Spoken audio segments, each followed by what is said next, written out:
a 24.000 millones de kilómetros de aquí, algo que construimos hace casi 5 décadas, acaba de decirnos algo que no debería ser posible.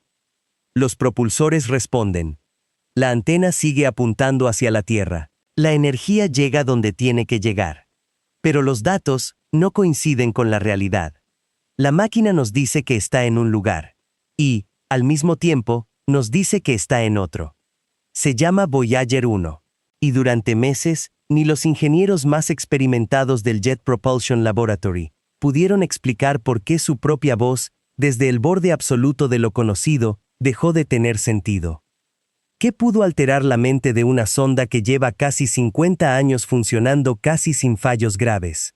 ¿Por qué el problema no estaba en la señal, sino en lo que la señal decía?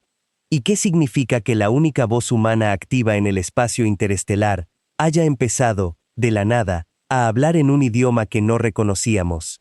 Quédate, porque lo que vas a escuchar no es especulación disfrazada de documental.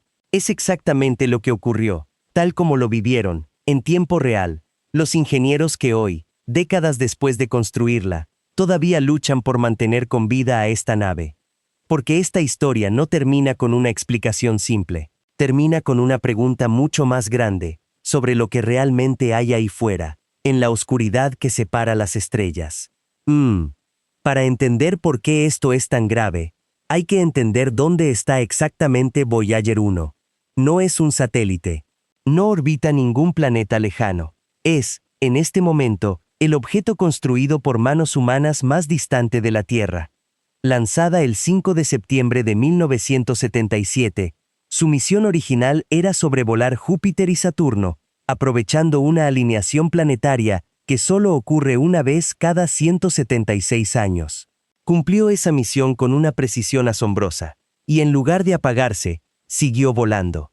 En 2012 cruzó la heliopausa, la frontera invisible donde el viento solar, ese flujo constante de partículas que el Sol lanza en todas direcciones, finalmente se apaga, vencido por la presión del medio interestelar.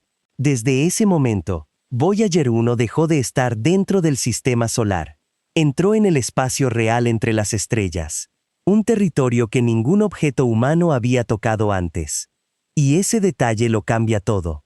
Porque cualquier falla que ocurra ahí no es solo un problema de ingeniería.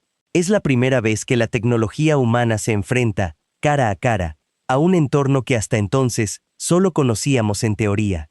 Fue un simple desgaste tras casi 5 décadas de vuelo. O el espacio interestelar, ese océano invisible de radiación y plasma, ¿está afectando a esta máquina de maneras que ningún modelo predijo? No hay una respuesta rápida. Y eso, precisamente, es lo que hace esta historia tan inquietante. Hablemos primero de la distancia, porque la distancia lo explica casi todo. Una señal de radio viaja a la velocidad de la luz y aún así, tarda más de 22 horas en llegar desde la Tierra hasta Voyager 1. Otras 22 horas, como mínimo, para que la respuesta regrese. Eso significa que cualquier comando, una simple instrucción de reinicia este sistema, tarda cerca de 45 horas en confirmarse. Casi 2 días de espera por cada intento. No hay margen para el ensayo y error casual. Y del otro lado, en la Tierra, escuchar esa señal es un desafío en sí mismo. Voyager 1 transmite con una potencia ridícula para nuestras escalas. Apenas unos vatios. Como una bombilla pequeña.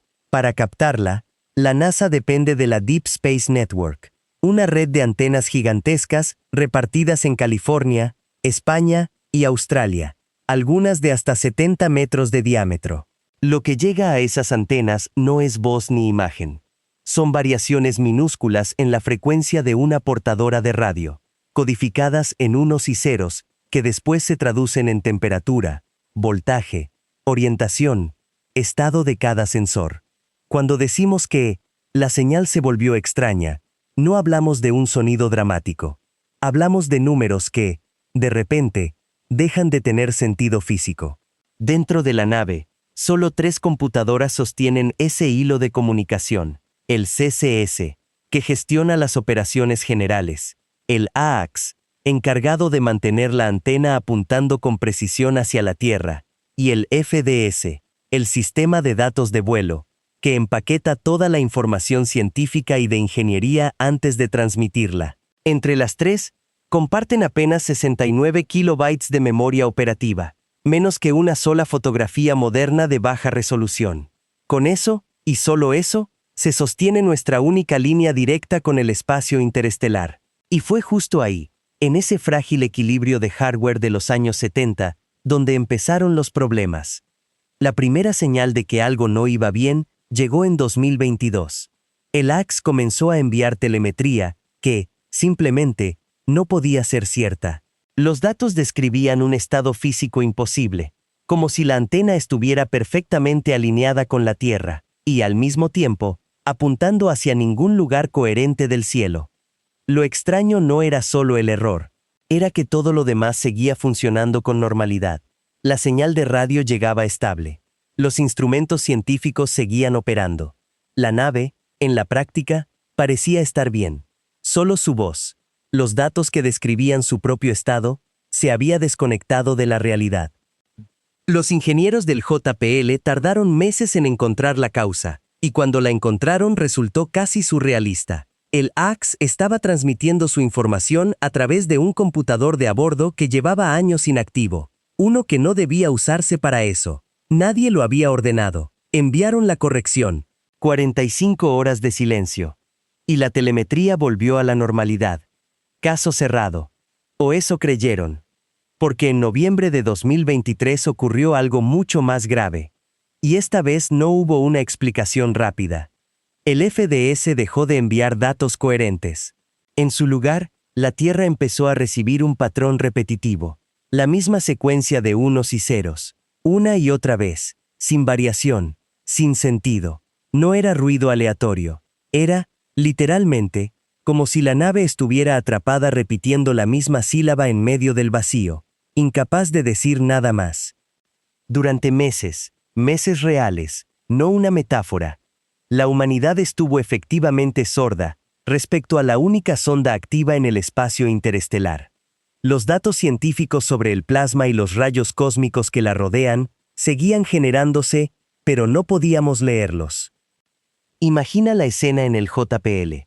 Un equipo de ingenieros, muchos más jóvenes que la propia nave que intentan salvar, desempolvando manuales impresos en los años 70, consultando notas escritas a mano por colegas ya jubilados, tratando de entender, línea por línea, una arquitectura de computadora que ya no existe en ningún otro lugar del planeta. En marzo de 2024, probaron algo arriesgado, un comando informalmente llamado poke, un pequeño empujón diseñado para forzar al FDS a ejecutar código desde distintas zonas de memoria, con la esperanza de que la respuesta revelara qué parte fallaba. 45 horas de espera. Cuando la respuesta llegó, finalmente tuvieron un culpable. Un solo chip de memoria, encargado de guardar una porción del código del FDS, había dejado de funcionar. No todo el sistema. Un chip, apenas alrededor del 3% de la memoria total del FDS, estaba comprometida. Pero ese 3% contenía justo el fragmento necesario para que la nave supiera cómo empaquetar y enviar su propia información. Sin él, Voyager 1 podía seguir pensando, pero no podía hablar con sentido. No existe forma de enviar una pieza de repuesto a 24.000 millones de kilómetros. Lo único que tenían los ingenieros era la posibilidad de reescribir el software, a control remoto, para que la nave aprendiera a vivir sin esa parte de su memoria. Dividieron el código dañado en fragmentos más pequeños, los reubicaron en zonas de memoria sana, y reescribieron cada referencia para que el sistema supiera dónde buscar cada pieza de sí mismo. En abril de 2024, después de casi 5 meses de silencio funcional, Voyager 1 volvió a hablarnos con sentido. La ingeniería humana, una vez más, le había ganado una partida al tiempo, a la distancia y al abandono tecnológico. Pero lo que vino después de recuperar esa voz fue, en cierto modo, todavía más desconcertante que el propio error. Antes de seguir, hay una pregunta que muchos se hacen al escuchar esta historia, y merece una respuesta directa. ¿Podría haber algo no humano detrás de estas anomalías? ¿Una especie de interferencia inteligente en el espacio interestelar? Desde el punto de vista científico, no existe ninguna evidencia que apunte a una manipulación consciente de la señal de Voyager 1. Todo lo observado es compatible con degradación de hardware, radiación acumulada durante décadas, y el comportamiento errático de sistemas diseñados, hace casi 50 años, operando muy por encima de su vida útil prevista. Pero la historia sí toca algo más amplio. Un mensaje verdaderamente ajeno tampoco llegaría en frases claras. Podría ser apenas una modulación anómala, un patrón estadístico raro en el ruido de fondo. Algo que, al principio, confundiríamos con un simple fallo. Hoy sabemos que incluso los errores reales de una máquina conocida ya son difíciles de interpretar. La frontera entre fallo técnico y señal incomprensible no siempre es tan clara como quisiéramos. Y aquí está lo que sí es real, verificado y todavía sin resolver por completo. Desde que cruzó la heliopausa, Voyager 1 ha estado midiendo algo que ningún instrumento humano había medido antes de forma directa: la densidad real del plasma en el espacio interestelar. Y los números no coinciden del todo con lo que los modelos predecían. La densidad de partículas cargadas parece aumentar de forma gradual a un ritmo distinto del esperado.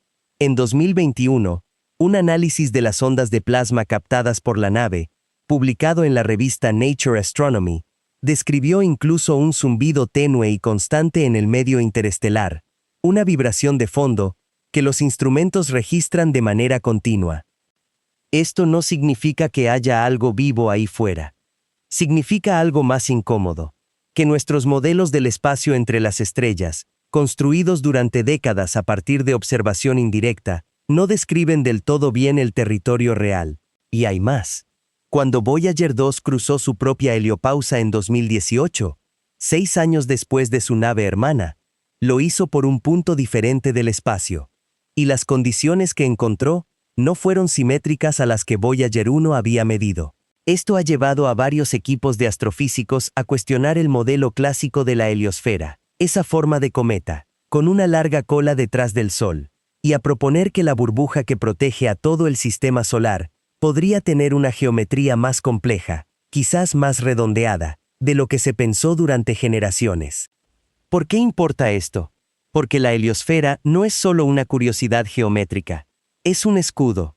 Bloquea buena parte de los rayos cósmicos galácticos, partículas de alta energía disparadas por supernovas ocurridas hace millones de años, que, de otro modo, bombardearían con más fuerza a los planetas internos, incluido el nuestro. Si su forma real es distinta de lo que creíamos, también lo es su capacidad de protegernos, y eso tiene consecuencias directas para cualquier misión futura, tripulada o no, que intente ir más allá de los límites que hoy conocemos.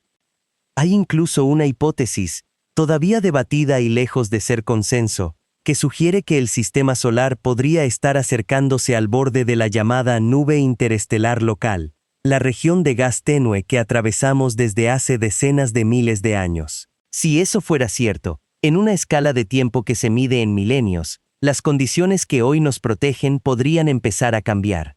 No es ciencia ficción, es una pregunta abierta que solo Voyager 1, con sus instrumentos envejecidos y su memoria remendada, puede seguir ayudando a responder desde primera línea.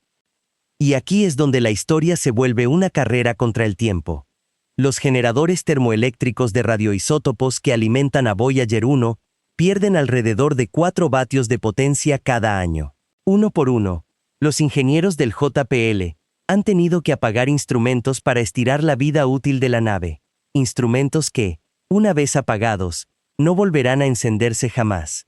Las proyecciones actuales sugieren que hacia mediados de esta década, la nave ya no tendrá suficiente energía para operar instrumentos científicos y mantener la comunicación al mismo tiempo. No habrá una explosión ni un final dramático, solo un silencio cada vez más profundo, hasta que la señal se pierda en el ruido de fondo del universo, indistinguible de la nada.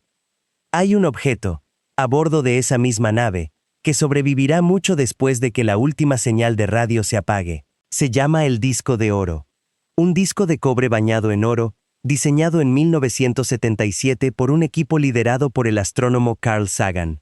Contiene sonidos de la Tierra, el viento, el mar, el llanto de un recién nacido, música de Bach y de Chuck Berry, saludos grabados en 55 idiomas humanos, y un mapa codificado que indica de dónde partió.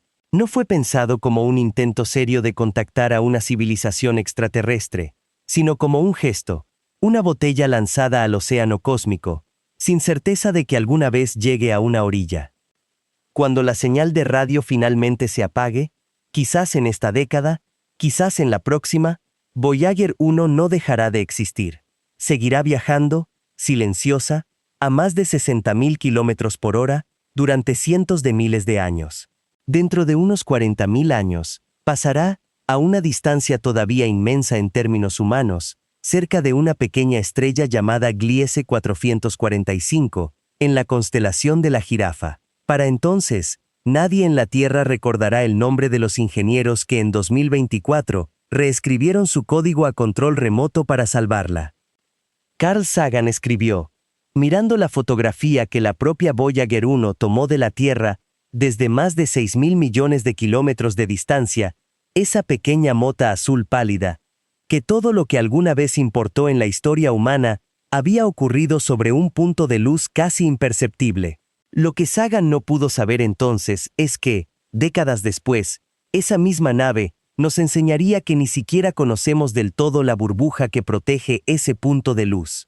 Que el espacio entre las estrellas tiene una densidad, una textura, un comportamiento que apenas empezamos a medir directamente, y que la única voz que teníamos ahí afuera, por un tiempo, dejó de tener sentido no por un mensaje extraño llegado desde la oscuridad, sino porque la propia oscuridad, con su radiación y su desgaste silencioso, casi logró apagarla.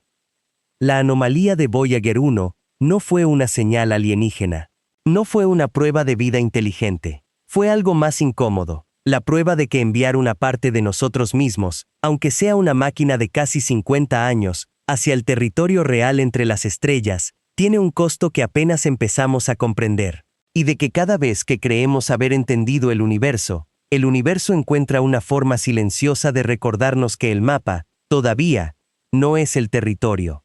En este momento, mientras escuchas esto, Voyager 1 sigue ahí fuera, sigue alejándose, sigue transmitiendo, con una potencia menor a la de una bombilla doméstica, un hilo de datos que tarda más de un día en llegar hasta las antenas de la Deep Space Network. Y ese hilo, frágil como es, todavía guarda preguntas que ni los mejores ingenieros del planeta han terminado de responder.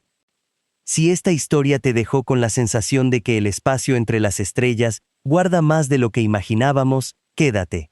Porque la próxima vez que analicemos qué está revelando realmente la forma de la heliosfera, ese escudo invisible que nos protege, sin que casi nadie lo note, esta historia va a tener un peso completamente distinto. Suscríbete, activa las notificaciones y sigue aquí. Porque en algún lugar, a 24.000 millones de kilómetros de donde estás sentado ahora mismo, una máquina de 50 años sigue intentando decirnos algo. Y todavía la estamos escuchando.